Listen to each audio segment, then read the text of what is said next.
Hello everybody, welcome to Negotera Odyssey. How is everybody? Oh my goodness, I saw this thing this morning and I added it to my story because I thought it was so true. And it's very, very combined with this. Receiving because we are ready to receive. We're not overgiving, we're not trying to prove ourselves. You're out there just absorbing, it's like the July joy list. And on this list, is receiving messages of love and care. And on this thing that I saw, I loved it so much. It was about making a joy menu. Sometimes if we're unplugged from our gratitude, our path feels a little different. It can feel arduous, it can feel heavy because we're not stopping to smell the roses. We're not stopping to look at the sky. I know in this heat wave that started a couple of days ago, today is beautiful and cool after a nice rain. But during that time, it was like I was so joyfully occupied with knowing that if outside wasn't going to be the greatest bet, to sort of nest up and make the interior nice. I bought fresh flowers, we cleaned up the house, we pre-made some food, all of those things. But one of the important things to do is list the small things that bring you joy.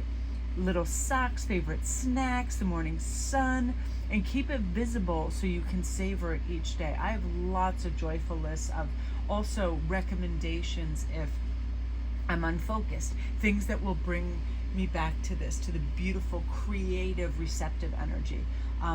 I'll remember that I have new turquoise beads. I'll write little things down to recommend and suggest to do next. Because as people, we like to be occupied in a joyful way, right? Not laborious, not always doing something or working or cleaning, something that sparks our interest.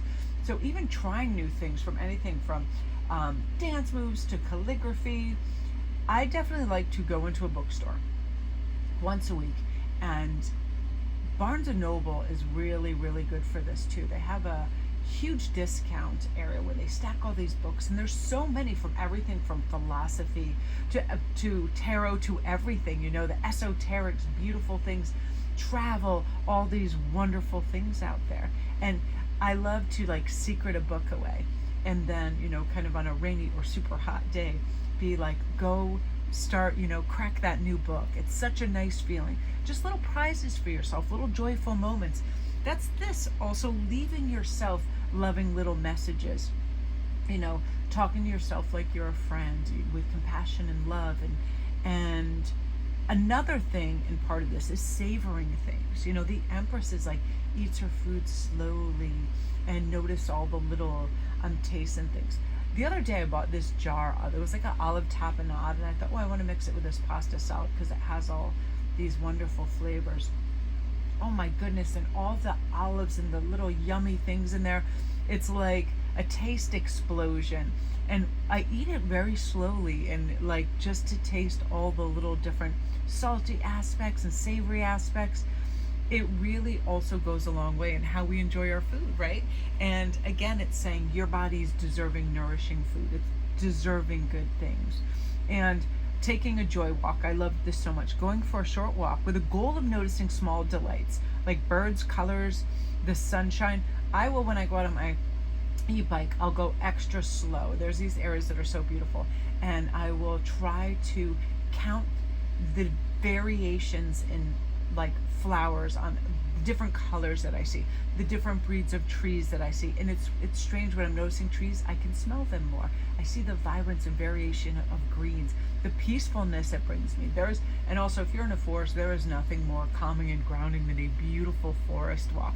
And the Empress enjoys that, inviting in that soothing, grounding energy.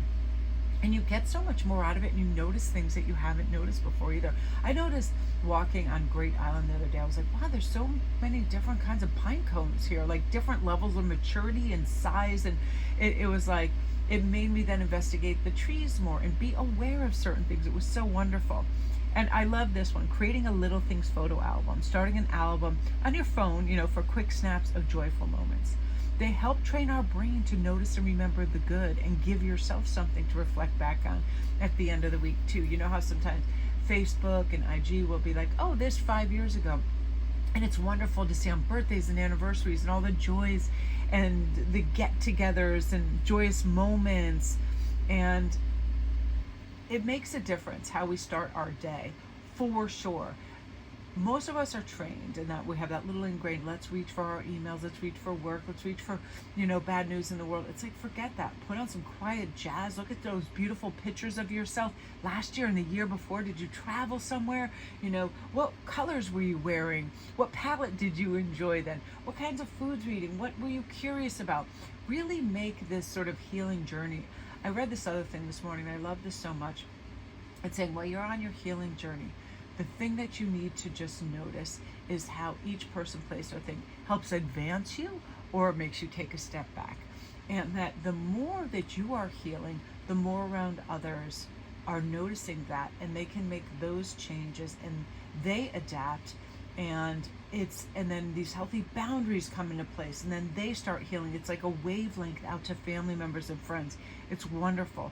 And one of the other ones that was so important too is setting yourself up for a joyful morning, because that's how we begin our day. That sets the clock, it sets the tempo. And when we pick a morning to deliberately create and design the space for joy to arise, right? I'll leave something out the night before that I'll get excited when I see it in the morning. Whether it's just a little design that I made, good news somewhere as a screenshot, silly toys for the cat, just something that when I see it, I'm like, oh yeah, this can be a moment, or this was a moment. In other words, instead of hoping it magically appears, try to prepare for it. Set out your favorite mug, your journal, cute playlist, all of that. Curate a fulfilling, joyful morning. And that helps you curate a fulfilling and joyful day. When you start with something that's peaceful and it enhances, it's this. You feel like, I am deserving of this, and this is special, and I'm special, and I'm deserving of this. And always feeding to self. And then you'll notice, as you're receptive, all those little attractants and ethereal ties go out there saying, world, I'm ready for this love, I'm ready for this advancement, I'm ready for this vacation, I'm ready for this excitement, I'm ready for this new chapter. Like, bring it. I am rested, I am joyful, gratitude, healing, all of this, and just welcoming it in.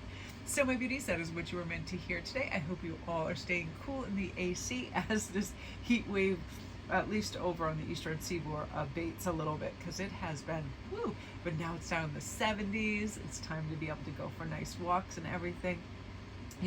This really is a beautiful time to welcome joy into our lives. And with this fabulous new moon, it is no longer resisting what is truly ours. And this Empress energy, we say, thank you. And then que sera, sera, to whatever wasn't in our plans but shows up. We're flexible.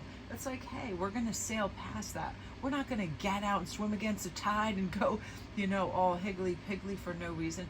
We are not going to be uncentered by silliness and other little events that other people create, because we're here for peace, we're here for growth, and we're here for healing in this reading for sure. So beautiful. All right, my beauties, I hope you have a great day, and I'm going to go up to love and light.